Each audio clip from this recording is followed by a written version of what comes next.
on public sentiment of our global leaders. Great to see you. Thank you. Yeah, great to be here.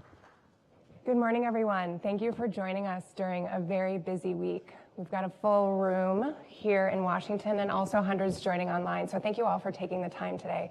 And thank you very much to Gallup for hosting us. We really appreciate the partnership and it's such a beautiful space. So thank you again to you and everyone at Gallup for hosting us here. Now, following that intro conversation, it strikes me that, clearly we are in a moment of transition.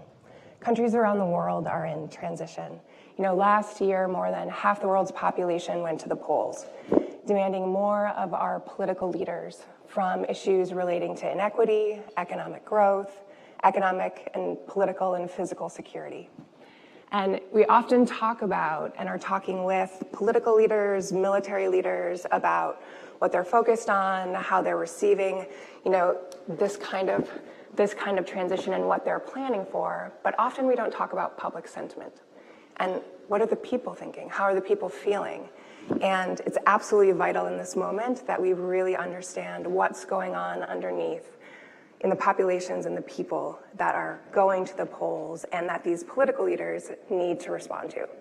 That's exactly what you've been doing. And so we're really excited to kick off today's forum with you to learn from the data and some insights about what we can learn from that and how that can inform our engagement going forward.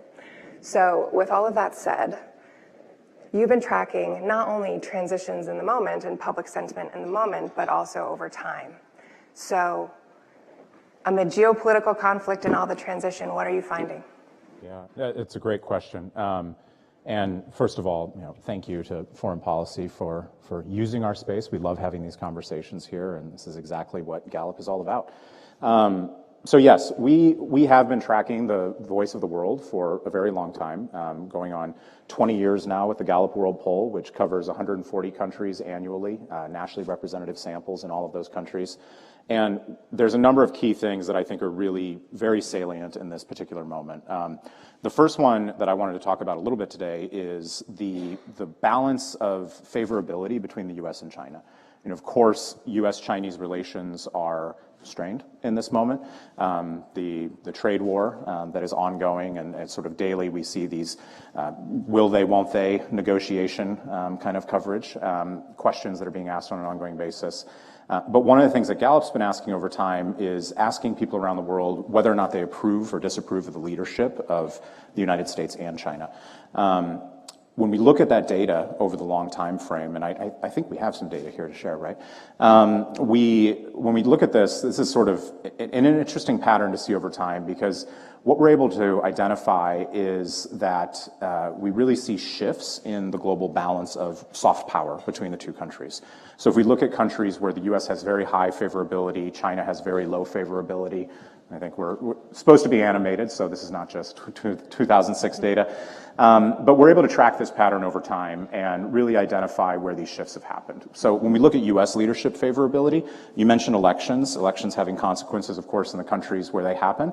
They also have consequences for global opinion. And so we really see that for U.S. favorability around the world, there's been a strong administration effect over time. Barack Obama was incredibly popular in the eyes of the world. Donald Trump's first term, we saw really significant drops in favorability towards the U.S. We don't have a reading yet for the second term, but we know that we saw a recovery during Biden, not as strong as what we saw under Obama.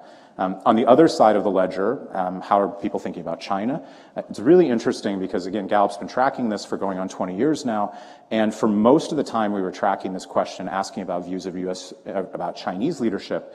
What we actually saw is that in most countries, people didn't have a strong opinion. They either didn't know or they weren't able to answer the question because they just really weren't thinking about China necessarily. That really changed in the last few years, and there's a number of factors we think are at play here. We see a really significant increase in disfavorable opinions towards China right around the time of the COVID pandemic. We think that's perhaps one explanation, maybe the easy explanation, but this is also the same time as we see wolf warrior diplomacy, Chinese aggressive trade policies, lots of other pushback from not just the U.S., but European nations, Asian nations, really growing understanding that Chinese actions in the world have been problematic. At this moment, it's really interesting to think about what are we going to see in 2025 going forward in the balance between these two countries. So when you're seeing those shifts over time between the US and China, where is Europe in this dynamic? Understanding, of course, that it's not a monolithic bloc and there is divergence within Europe, within countries on specific issues related to energy, related to social policy, et cetera. What have you been seeing over time? Yeah, Europe is another fascinating story. If we flip ahead to the next one here. These are those same questions asking about views of, in this case, we're looking at just members of citizens of EU member states, asking about the leadership of the EU, asking about their own country, the US, and then Germany, sort of the most prominent country within Europe. There's a couple of really interesting patterns here. First, since we didn't see the animation on the last one, if you look at the blue line here, that's the US administration effect I was talking about. You can really see starkly among European states that shift. We did definitely see that US friends and allies are the countries where you see the biggest impact in this favorability transition. The bigger story for Europe, though, that's fascinating to me is the growth of the EU favorability over time. EU favorability is up nearly 20 points since Gallup started tracking this across member states. 2024 was the first year that no EU member state had higher favorability ratings of their own government than they did of the EU. That's pretty fascinating. Now, is that dissatisfaction with EU governments? That's certainly part of it, but at the same time, we do see this growing confidence in the European Union among its members. Really interesting implications here in this moment that we're in. Europe being caught between perhaps Russia and the US, and we look at military conflict, looking at the rise, or do we have a grand European army emerging out of this? It's an interesting moment for collective action. Regarding those implications, we were here last summer in Gallup with you as well, and we were talking about the future of NATO. And so I'm curious, looking at this data and the trends that you're seeing, what are some of those implications as they relate to security? Yeah, absolutely. I think it's a huge question, and as I mentioned, sort of the European defense manufacturing and defense policy, Germany's shift in allowing increased debt for defense spending is a fascinating moment. There was a really interesting article just yesterday in Foreign Policy about this topic. Will the United States miss Europe when it's gone? I think that's a really interesting question. Do we see greater cooperation inside of Europe, and what are the long-term implications for collaboration between the US and Europe on intelligence sharing, on interoperability of defense systems? It's going to be interesting to see that pattern play out. I would mention, though, with the NATO topic, and this is something we talked about last year, the trend continues the same way we saw it last year. U.S. support for NATO among American citizens hasn't faded. And actually, we see that in our most recent data from 2025, when asked about whether or not the NATO alliance should continue, Americans are just as likely to say yes today as they were before the fall of the Berlin Wall. Actually, the low point was 1991. After the wall had fallen, it dropped into the 60s, and now it's 3/4 of the population in support of NATO, continued NATO support.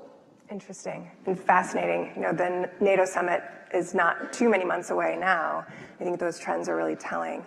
And speaking about America, looking here at home, what are you seeing as far as the trends in these transition and public perception and public sentiment?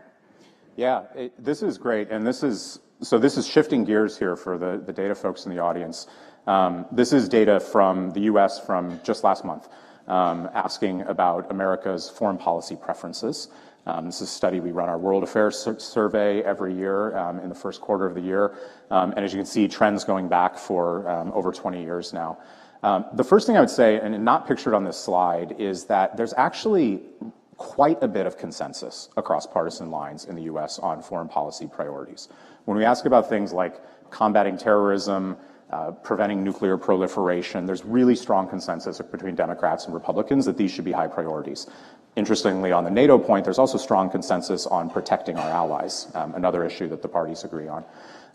Where have we seen consensus break down over time, though? And this is really interesting, especially for students of international relations and US policy and foreign policy over time.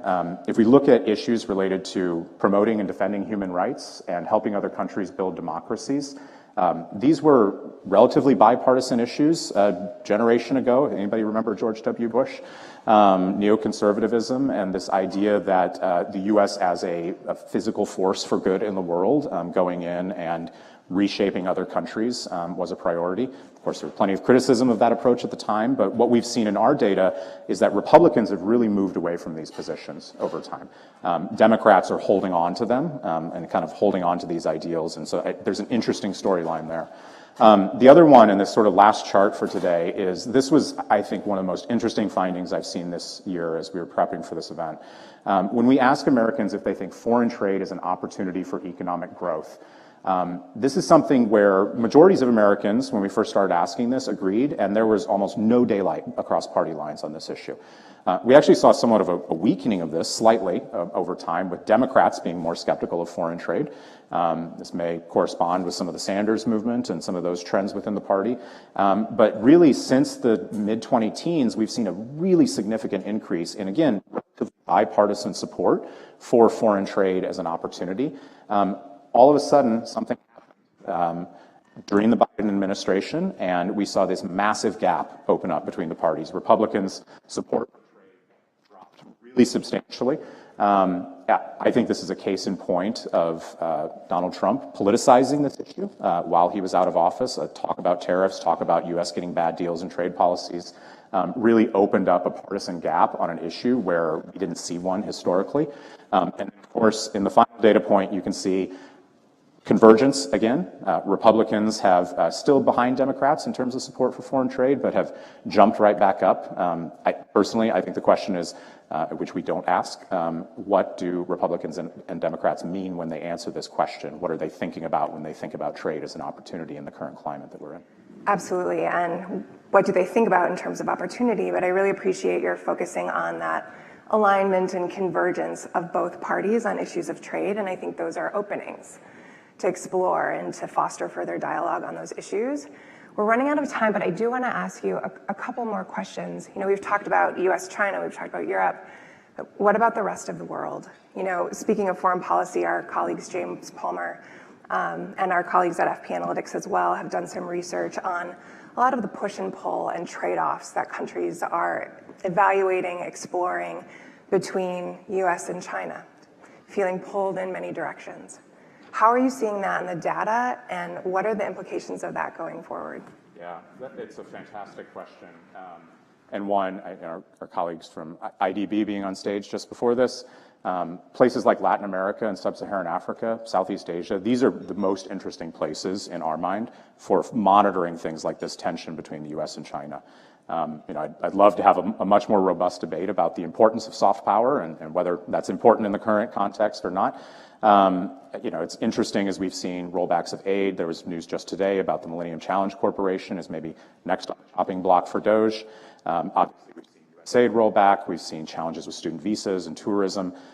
People in the rest of the world are paying attention to what's going on in the U.S., and they're making decisions about their lives, about where they travel, about where they try to study, about the kinds of products they buy, about the decisions that they make based on what they see. And this matters over the long run. We're going to see short-term consequences here, but I also think we're going to see some really significant long-term consequences if the current trends hold, and that's open for discussion. And then one last question actually comes from our audience. This came in online from Brian Cook. He's in Austin, Texas. And he asks, what surprised you in early 2025 that you didn't see coming last year? What didn't surprise me in early 2025? I mean, the weather's doing what I thought it would do. Other than that, I think it's interesting to watch on this issue related to aid and support. The pace of some of the disruption has been pretty surprising. I've been surprised that we haven't seen more resistance from the Republican side on some of these issues. A lot of the institutions, and I know your paper has written about this extensively and featured some of these thinkers, but a lot of the institutions that are being targeted right now are institutions, Millennium Challenge Corporation, set up by George Bush, USAID, again, an organization with a legacy and a lot of support from both sides of the aisle. Other organizations like Voice of America, USAGM. It's interesting to see sort of this radical shift. So surprising the pace of it. And my big question for 2025 is what happens next? What comes after the dust settles? What will the implications of that be for the long term? Absolutely. Thank you for tracking all of this and sharing the data with us. You know, we very much believe about data-informed, evidence-informed policy, and I think what you're providing here is a real public service. So thank you for your work. Thank you for having us.